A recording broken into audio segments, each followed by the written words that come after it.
Alright, so we got DJ LATON in the house, Canada Bass. Tell me what's poppin', bro. DJ LATON, at Bass Entertainment is in the building. Straight in the 242, man. They call me on my off my vacation to catch this, but I have to. I have to catch this. I have to catch this interview, man. Because when the boss call, you gotta come true, bro. Top rank in the building. Big up Top rank still. Appreciate you coming through, you know what I mean? Alright, so off camera we is talking about the Canadian music scene, and you saying that there's a lot of potential in it to thrive as a full-time DJ, right? So you start off in Nassau, but tell me what's the differences you see locally and in Canada as far as the whole nightlife scene, the music scene, and being able to create a career out of this art form.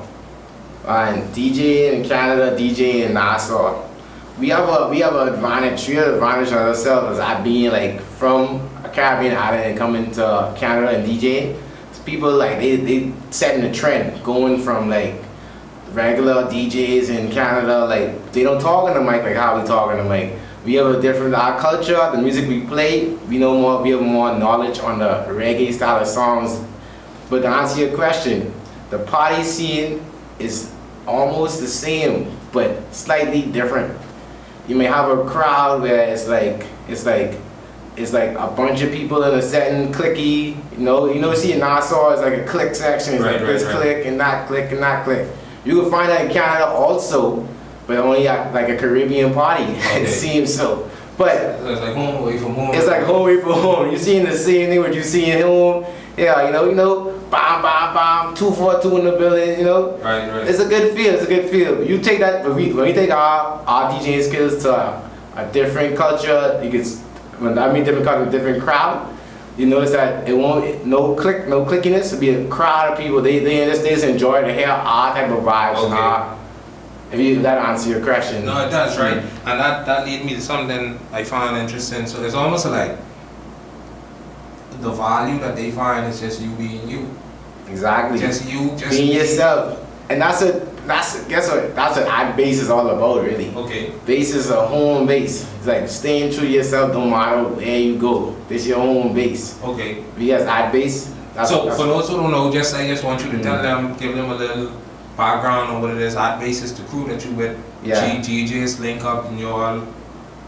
We show parties. We do uplighting. We do small events. I mean, if you want to do a little house party, you do that too. All right. If you want to play some music while you're pre-drinking, let's call us. All right. We set the virtual DJ up, So what's the largest crowd you ever played for? Your team ever played for? It had to be at the Dalhousie MultiCultural Event.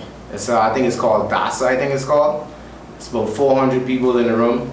That's our largest event. We still going up there, still trying to get up on the ranks.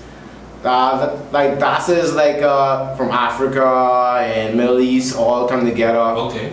So the Caribbean, like that's our biggest event we ever did on a large scale. So the music for that event had to be very diverse. Exactly. So y'all had to do some research on it. Exactly. We had to get out our mind frame of reggae and hip hop. We had to go, under that Despacito type thing, Daddy Yankee type of thing, little Spanish. I know Zordel. I know the Canadians of the Cotton Eye Joe. I don't know if y'all Bohemians didn't recognize the song, but yeah. So say the song name again. Cotton Eye Joe. Cotton Eye Joe. Cotton Eye Joe. It's like a hillbilly feel type of song. It's more like someone's like river dancing type of feel. But it's large and It's large. You can play that song at any event.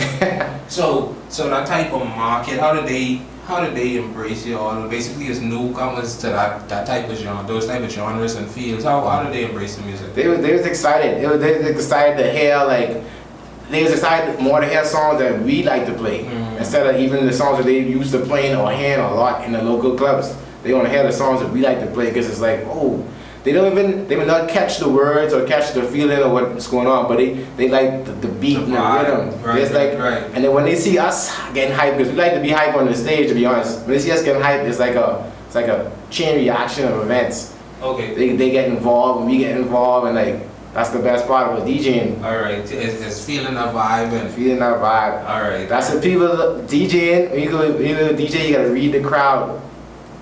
You may play a song, the crowd didn't react to that, try another one. Once you get Once you hit that mood and you noticing, that's where you stay. That's where you stay. You stay in your comfort. Right, you stay in your comfort. You don't stay in your comfort all night. You hit them with something new though. Let them wake up again. Wake them up again. Because they get a little bored as you stay in that scene around. Right. Hit them with something new. Okay, so off camera again, we were talking and you were saying how basically this year you advancing yourself in terms of the paperwork and getting yourself more structured. So speak about the importance of that, especially internationally, because we were saying how locally you could throw parties, you could do these things, but internationally it isn't that easy of a process. So just share that with the viewers. Yeah, like you could throw parties in Canada also, you could throw small parties, but when you're looking at trying to get big company events and outside events and like trying to do bigger things with yourself as a DJ, you gotta get straight with like insurance and like musical rights and copyrights. You gotta be a little legit on that, because like people will come at you and be like, hey, do you have the right paperwork or this and that? Who is a company registered? Is a company registered company? It's a whole different mindset. I never threw a party in the Bahamas, so I can't speak on what they do here, but I know over there it's like gotta be legit. Okay, and that makes a lot of sense. I mean, anything you want to do it properly anyway. Yeah. So how did Art Base Entertainment? How did that come about? How did that formulate? That's a good question. That's a top rank question. That's a top rank question, to be honest. Boy, it all started. It's a joke, but it's serious. It all started like one Halloween. It was like 2 days before Halloween, 3 days before Halloween. It was a group of us, and we couldn't decide what to do for Halloween. Should we like just get our separate costumes or whatever? I think the BT Awards was on a little bit before the time. And my boy Donnie, he's like, his Tyrese shirt that had at Tyrese, so his Twitter account, right? But he's like, let's do something like with include us and how we act anyway. Like we felt like as ourselves we act the same when we out, when we church. We felt like that's why we were friends, because we felt we always true to ourselves. Right. So he come up with the idea, let's get some shirts at base. So you're already calling yourself Base at the time.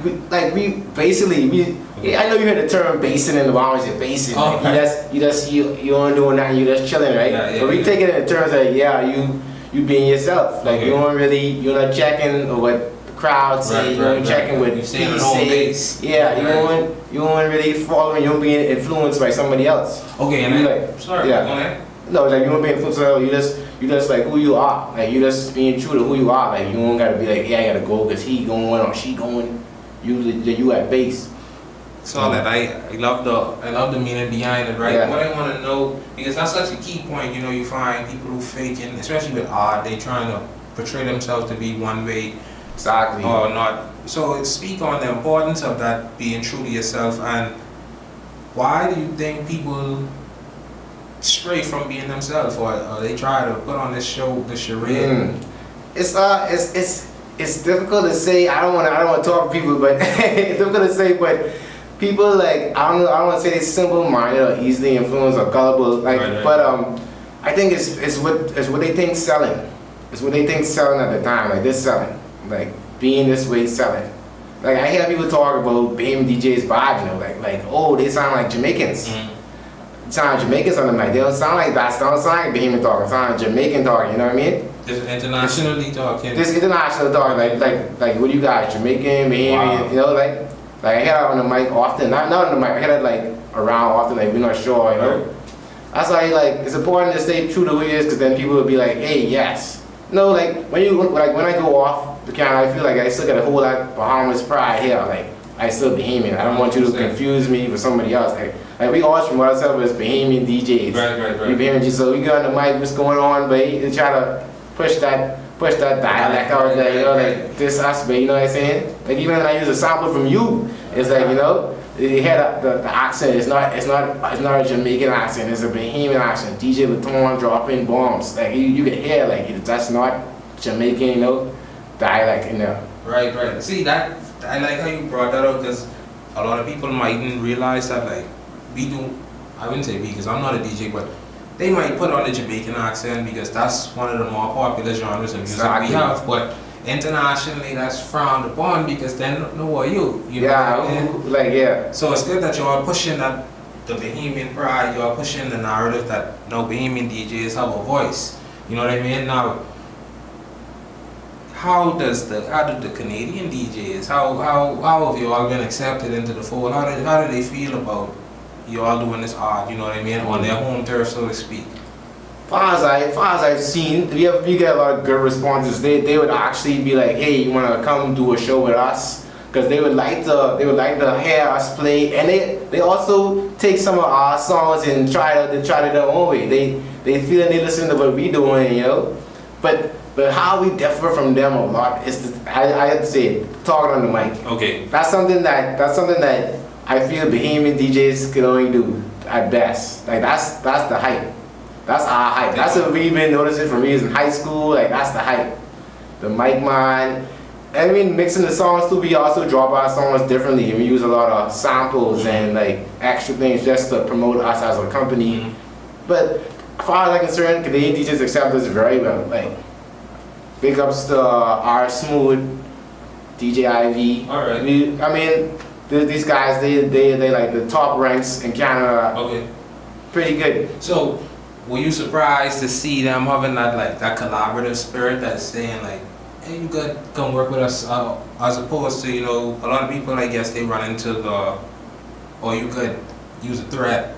Let me try to cut you up. Yeah, let me try to keep you out of the fray, right? But with you, out of the fold, but with you, y'all get embraced. So were you surprised to feel that embrace from these? No, really, you know, because like not dissing our culture or getting us as Bahamians. They all heard of crab syndrome and you don't like to see nobody win in the Bahamas. But over there, like you come over there since I went over there for school. Okay. Came over there, it was always an embrace. It was always like, hey, that's my friend from the Bahamas. I don't know if it was like a genuine embrace or that's when I hang with the Caribbean guys. So they're cool, you know. Like I'm scared, my luck, but it still was an embrace from all like the Nova Scotians. They accepting people. Like they would just take you in. They would take you in the house. They would just be like, hey, what you doing for like for Thanksgiving? I don't be home, like you know. All right. Like, what you doing for Thanksgiving? Are you going home? Are you, like like their mentality, their culture. They're very like confident people. Like they would like allow you to come in and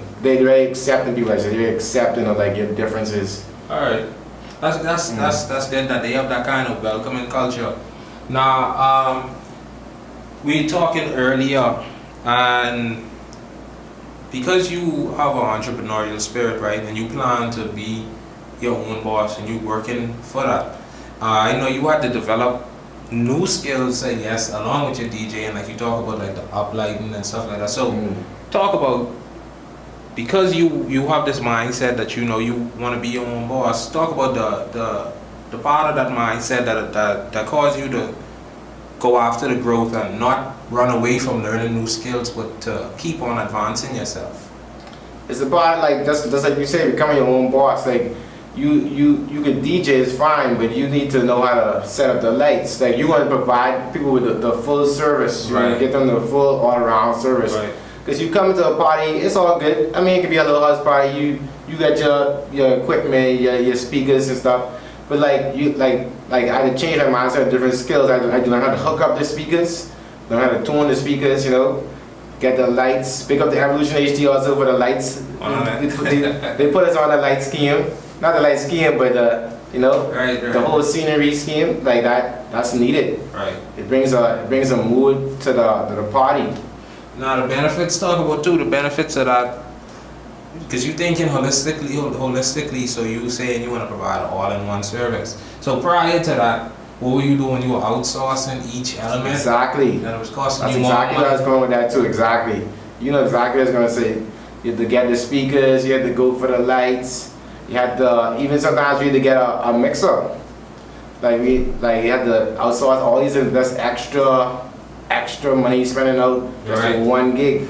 And you know they like that you did, because you mentioned too, you all just bought some speakers and stuff like that. So when did Adbase and you particularly, when did you realize that, hey, this money that I'm making from these gigs or otherwise elsewhere, I need to start putting this back into myself and investing into myself. When did you realize that that's what you needed to do, and see the value in that? I think we realized that pretty early because we never was like, hey, we never was like, when we got paid, we never was like, hey, let's divvy this out. Okay. We was like, hey, what do we need? Do we need to get this? And like when even like it even hit us when we were setting up. It's like, hey, if we to get this wire or so, buy this out, we don't have to go worry about it. We'd have like an extra wire, we need extra wire, speakers on the go. Like we want to be prepared to say like, hey, say one Saturday night, something happened, they need a DJ, they need some speakers. We don't have to go think about going to the store and like renting speakers for the night. We just pick up, put the speakers in the back of the trunk, provide the service right on the go. Keep it going. You gotta be in that no sleep mentality sometimes. 100%. So with you, I know you're part of the group and everything, right? But like with you, how do you promote yourself as a DJ? Do you do mixes and put them on SoundCloud or anything, or how do you promote yourself? We do have a SoundCloud, but it's like a SoundCloud is not only me on there. You can find one or two mixes it's just me. Okay. But it's like it's always a collab. We collab with other DJs on there. Okay. Big up the CEO. We'd like to put CEO on. He's a hype man. Big up the DJ Lax. DJ Lax from Jamaica. Okay, solid. Yeah, we have some collabs on our SoundCloud. Our bass.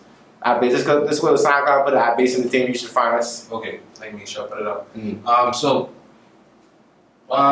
before we sign up, do you have any more shout outs? I know you never shout out the members. Yeah, I do. That's a why. I shout out the members like picking up everybody else. Yeah, right. But our bass, shout out our bass, DJ Daddy Kill, Kadeem King, aka Gucci. Yeah, the three of us, the three amigos. Shout out to everybody in Canada. Shout out Peaches. Who else I should shout out? You got this up. I try to remember, just anybody. Just anybody who's being around. And then big up see you. That's everybody. Yeah. Love for everybody. Everybody out there, the Canadian crew, you know this. You know what it is. DJ LATON. DJ LATON, appreciate you coming through, bro. Anytime for the top rank, man. Top rank.